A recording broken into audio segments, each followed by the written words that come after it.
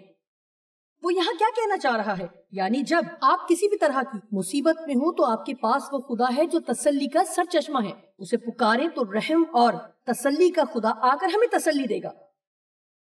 ہاں، وہ چاہتا ہے کہ آپ اچھا محسوس کریں، لیکن اس کی تسلی کا بڑا مقصد یہ ہے کہ آپ ان کو تسلی دے سکیں جو مصیبت زدہ ہیں. وہ آپ کو شفا دینا چاہتا ہے تاکہ آپ جائیں اور کسی کی مدد کریں. وہ آپ کو بھیجتا ہے کیونکہ آپ کو اس کا تجربہ ہوا ہے کہ خدا آپ کے لیے بھی کرے گا اور آپ کو حق ہے اور تیار ہیں.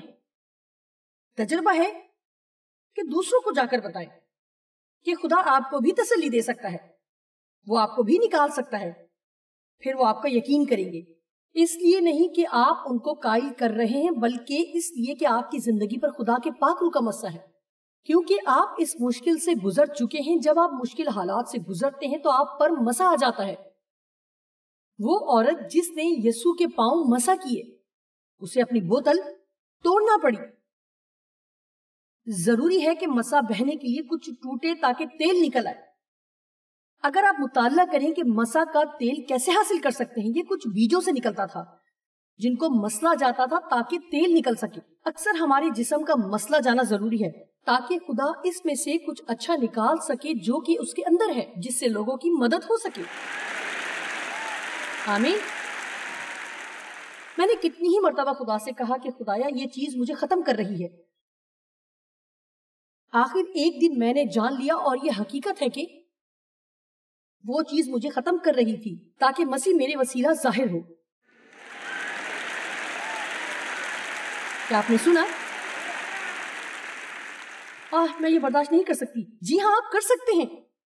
اگر آپ ایسا نہیں کر سکتے تو کبھی بھی ان حالات سے نہیں گزارے جاتے. ٹھیک ہے، خدا آپ کو تسلی دیتا ہے. پھر وہ آپ سے کیا توقع کرتا ہے؟ وہ توقع کرتا ہے کہ آپ کسی اور کی تسلی کا باعث بنے. خدا اس لیے شفا نہیں دیتا کہ ہم صرف اس سے برکت پائیں. اس کے پیچھے مقصد ہے. اگر مقصد نہ ہوتا تو آپ پہلے ہی یہ دنیا چھوڑ کر آسمان پر چلے جاتے. مجھے پرواہ نہیں کہ آپ کتنے چھوٹے یا بوڑھے ہیں. خدا کا آپ کے لیے مقصد ہے. اگر آپ یہاں ہیں تو خدا کا آپ کے لیے مقصد ہے. اس لیے مناد کو ہر وقت گھورنے کی بجائے اور خدا کا انتظار کرتے رہنے کی بجائے آپ کو جاننے کی ضرورت ہے کہ خدا آپ سے کیا کروانا چاہتا ہے اور اس میں مصروف ہو جائیں. کوشش کریں کہ یہ کام آپ کو کسی خاص منسٹری پلیٹ فارم سے نہ کرنا پڑے، بلکہ بہتر ہے کہ ایسا نہ کرنے کے لیے دعا کریں. میں بتانا چاہوں گی آپ میں سے ہر ایک کسی کی مدد کر سکتا ہے. آپ میں سے ہر ایک کسی کو مسکراہٹ دے سکتا ہے. آپ کسی کی زندگی کو بہتر بنا سکتے ہیں. جب آپ ایسا کرتے ہیں تو آپ ایسی خوشی حاصل کرتے ہیں کہ آپ نہیں جانتے کہ اس خوشی کو کیسے سنبھالیں. خدا کا مقصد آپ کے فہم سے بالا تر ہے جب ہم مشکل حالات سے گزرتے ہیں. میں جانتی ہوں کہ اس وقت آپ میں سے کچھ لوگ بہت مشکل حالات سے گزر رہے ہیں جن کی کوئی وجہ معلوم نہیں اور آپ سمجھ نہیں پا رہے. نہ یہ انصاف لگتا ہے. خدا پر بھروسہ رکھیں اور بھلا کریں.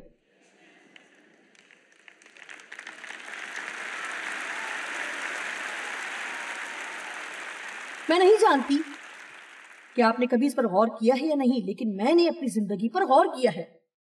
جب میری زندگی میں بہت سنگین مسئلہ ہو اور میں اپنی کسی بھی طرح سے مدد نہ کر سکوں، اور ایسا کوئی بھی طریقہ نہیں کہ میں اپنے مسئلے کو حل کر سکوں، لیکن جب کہ میں اپنا مسئلہ حل نہیں کر سکتی تو خدا مجھے دوسروں کے مسائل کے حل کے لیے استعمال کر رہا تھا.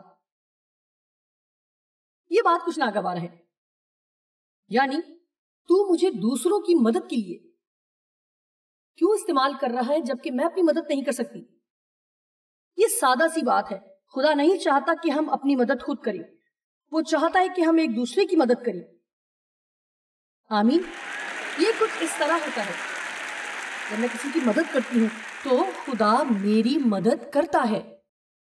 لیکن میں اپنی مدد کی کوشش کروں اور آپ کے لیے وقت نہ نکالوں تو پھر میں اپنا سارا وقت ضائع کرتی ہوں اور مجھے کوئی مدد نہیں ملتی. کیا آپ یہ سمجھ رہے ہیں؟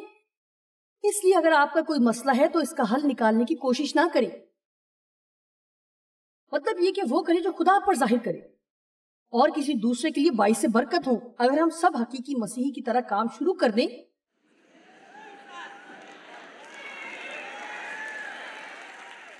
اب ذرا غور سے سنیں. ہمیں یہ کام کرنے کی ضرورت ہے. میں تمہیں ایک نیا حکم دیتا ہوں کہ آپس میں بڑی محبت رکھو جیسے میں نے تم سے محبت رکھی، تو لوگ اس سے جانیں گے کہ تم میرے شاگرد ہو.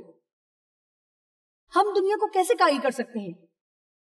ہر ایک جو مسیحی ہے وہ آپس میں محبت رکھیں، اپنے دشمنوں سے پیار کریں، اپنے ہم ایمان بھائی اور بہن سے پیار کریں، لوگوں کو معاف کریں جو آپ کو حقیر سمجھتے ہیں، ان کو برکت دیں، ان کی مدد کریں جب ضرورت ہو.